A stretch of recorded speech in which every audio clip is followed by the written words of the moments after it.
pigs are pigs. And they have to pick up their shit.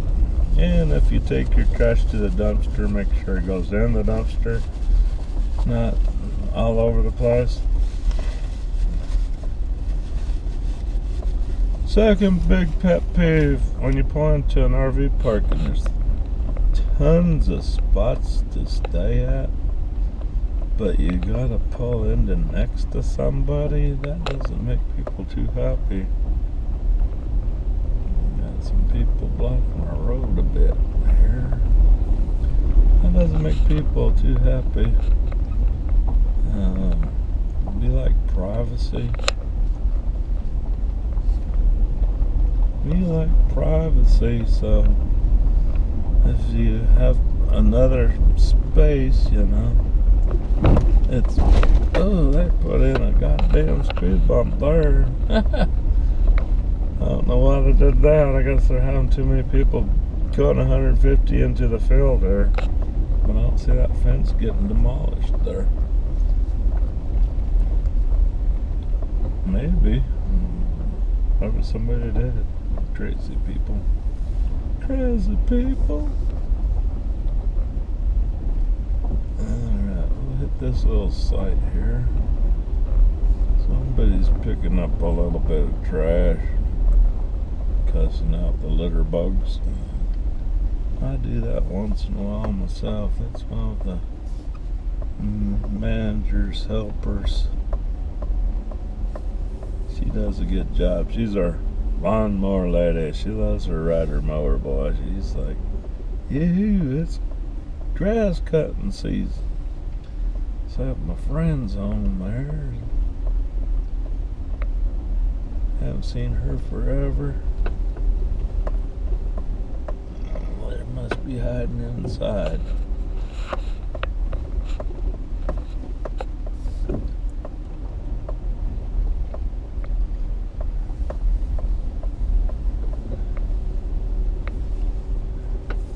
Second thing is, if you got a damn animal, a cat, a dog, keep them on a leash. This is not a fucking animal park. You can't let your dogs and cats roam free. A lot of people do have cats and they'll get tired of them meowing and let them outside. And cats will get on people's trucks and things, and that'll piss off people. Scratch up furniture and shit outside, crapping in your plants and crap and stuff. I like cats. They do a good job of taking care of little big bugs and snakes and things. So they do have a purpose. But again, if you got a dog and you taking your dog running around, make sure it's on a leash. I recommend you bring a big stick with you while you're walking your dog, because not all RV parks are secure, where neighborhood dogs can break free from their owners to go for a little what's at the RV park today adventure, and they'll see your little puppy and eat your little dog in front of your face and hear you screaming and moaning and crying, going, what the hell, man, your dog just killed my dog. Same with RVers. You could be walking past an RV spot and they might have a big dog or something, and it might break free and come after your dog and eat it, have it for lunch. So that sucks. But if your dog takes a big shit in somebody's space, you better have a plastic bag with you, because you need to pick it up. And if I'm outside and I see you with your dog, I don't be friendly with you. If your dog leaves a big shit and you start walking away, I don't know if it's so friendly. I'll be saying, sir or ma'am, your dog just took a big shit in my spot. I'm not taking dog shit today, and I never do. Would you come and pick up your dog shit, please. And if you walk away and ignore me, you'll have that dog shit smeared all over your fucking shit. I'll smear it in your fucking door handle. It's like, you motherfuckers. Nothing worse than stepping in a dog shit when you don't have a fucking dog. And a lot of people like to go to a dumpster and walk their dogs around the dumpster so the dogs can take a shit there, thinking that's okay. No, that's even fucking worse. Nothing worse than taking your trash to the dumpster and stepping in a big pile of dog shit. You're like, motherfuckers. So, no, that's not okay. So, pick up your dog shit. And another pet peeve too, a lot of people might want to run around the RV park, which is all good and dandy. That's good. That's good. But they feel like you might be parked behind me, so you want to cut through my spot to get to your spot. That's not too good. Normally you want to pick a place that's not occupied. I don't mind people walking through this side, my right side where that cone's at, where there's nobody there. That's fine, you can walk through those, but don't walk through my front door area where all my stuff's at, because then you might have me come out and say, hi, what are you doing? Trying to steal some shit. And if you are, it doesn't work.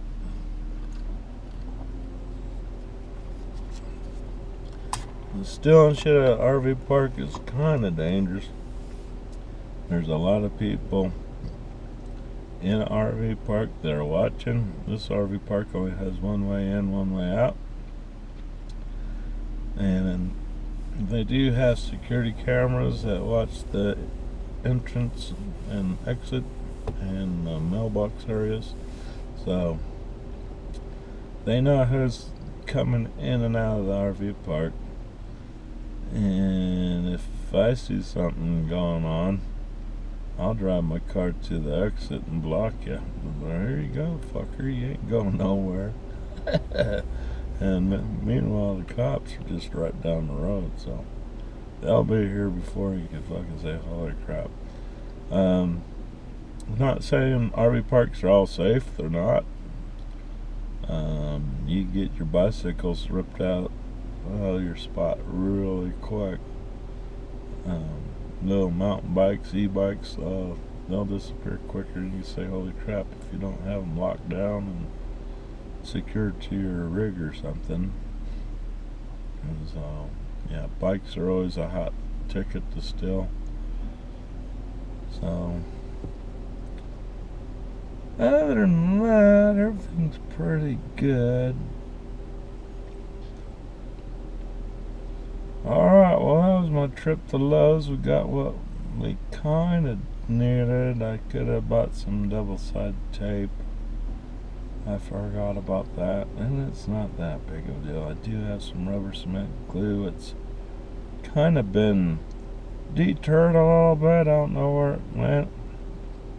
U.S. Post Office either been sniffing at and trying to cover up their ballot fuck up or whatever.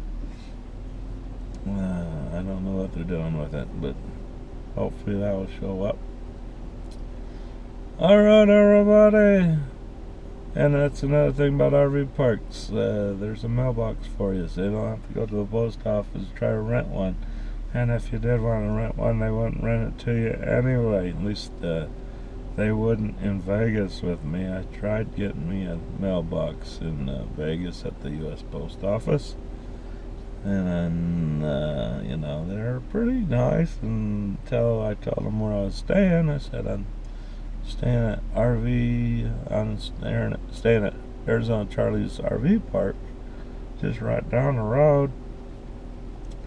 And they replied, I'm sorry, sir, we can't rent you a mailbox. I'm like, I'm an American citizen. fuck you.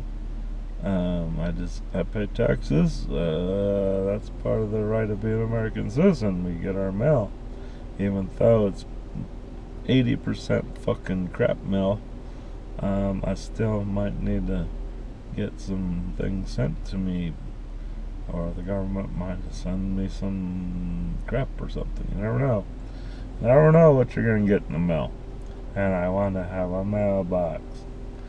I'm sorry, RV parks are considered a transit residence, and we don't rent mailbox to transit residents people. And you're like, oh, fuck you. Whose big bright idea was that? And they said, national security. I'm like, fuck them. I pay their fucking salaries with my taxes. But I was pissed during the wet cat, told the postal worker to go stick it up his ass, marched out of there, got back to the RV park, and my neighbor saw I was pissed. He's like, what's the matter, man? It's like, well, I tried to get a post office box to rent so I can get my mail, and the post office won't let me rent a box to get my mail. And he's like, you don't have to even bother with that. RV Park has a mailbox for you in the office. And I said, well, that's even better. At least I don't have to waste my money on a mailbox. So that worked out good. And over here, that's the same way here. Every space has a mailbox. Where I went to get my mail earlier on my first video, with a lock on it, and they give you a key to your box, and you open up your mailbox and you got it. And they have a little package locker that has they have two lockers here, so as long as people check their mail and don't use up those lockers, you're pretty cool. And the lockers usually hold a pretty good sized package, and if it's a real big package, they might drop it at the office. The manager might swing it by on his golf cart while he's cruising around looking for shit to fix, or maybe something to knock on your door about, saying, you can't have that crap in your spot. And I'm making it look junky over here. So, or if here we're responsible for taking care of our grass. If it needs to be cut, you need to cut it. Or if you pay the higher rent, they come and cut it. And I pay the lower rent, and I don't mind cutting my own yard, especially since I have a lot of crap in my yard. My grill, my chicken coop, my bikes, and my chicken feed, trash cans, and a water catching jug out there, and a table saw, and some chairs. So my yard's kind of a pain in the butt to cut. Most people don't have all the shit I have in their yards. They just kind of keep it somewhat clean. This RV park is not a high thrills RV park, but it's in an awesome location, though. You can't beat the location for having a lake right across the street from me, so I could do some fishing or go to the lake's park for the day to watch deer and turkeys and animals and people and boaters, and maybe do a little fishing if I want to. So to me it's worth it. Plus my sister lives on the other side of the lake, and my mom has a cabin on the other side of the lake, and that's pretty awesome. So it's nice to go over and see my sister once in a while. So can't complain. But most RV parks would at least give you a barbecue grill, a charcoal grill set on your spot with an outdoor picnic table. Some of them are cement, some of them might be fiberglass, some of them might be a freaking cement picnic bench. But this place has none of that. So if you want to do some grilling, you need to get you a grill. There's a lot of different grills out there to choose from. I just picked a big ass grill. The day I need to decide to move into my mom's cabin, I'll have to haul all that shit over there, and that's gonna be a nightmare for me, because I'm going, gotta pack all this shit up now. And the chicken coop move will be a little exciting. So chickens might be freaking out. What the hell, man? So, but yeah, when that happens, it's gonna be a crazy day. It's kind of a, in my eyes, it's kind of a, I like staying here. That's the thing. I like staying in my travel trailer. My mom's cabin is a little bit bigger than my travel trailer. It was original a travel trailer turned into a cabin, so parts doesn't look like it. It looks like a nice little stucco home, but it's really not big. It's good for two people. If I had a wife or a girlfriend or something, that would be perfect. And she has a really nice big backyard with the lake in the back. The only bad thing about it over there is the boondockers are just on the other side of this little island that blocks the view to the boondocking area. But you get to hear their fucking generators and parties going on all night on weekends and shit when they're out doing their crap. Plus the boat noise. You'll have the fucking boaters out there. Jet skis, boaters, and all those little crazy bastards. And the boaters always have a 1,000-watt stereo blasting with some good looking girl in the back on water skiing, going crazy or wiping out or something. So, but that's free entertainment, but it's loud entertainment. Gets to be a little bit annoying after a while, like especially the old generators, old diesel generators people have that don't have mufflers that sound like fucking semis all night running. It's like, God, I'm paying all this money to live at the lake here to hear all that shit. Thank you, God. And over here you don't hear that shit. The only thing I hear is occasional air traffic from military aircraft flying into the National Guard base on the other side of the tree line in front of us, or private jets flying in and out of the little San Angelo airport we have, or the American Eagle that flies in twice a day, once in the morning and flies out, and then it flies in and out at night right before dark, or around 9 or 10. So, alright, well, there you go. Thanks for watching, everybody, and just in time we're running out of battery life. Thanks for watching, everybody. We'll talk to you later. Bye-bye.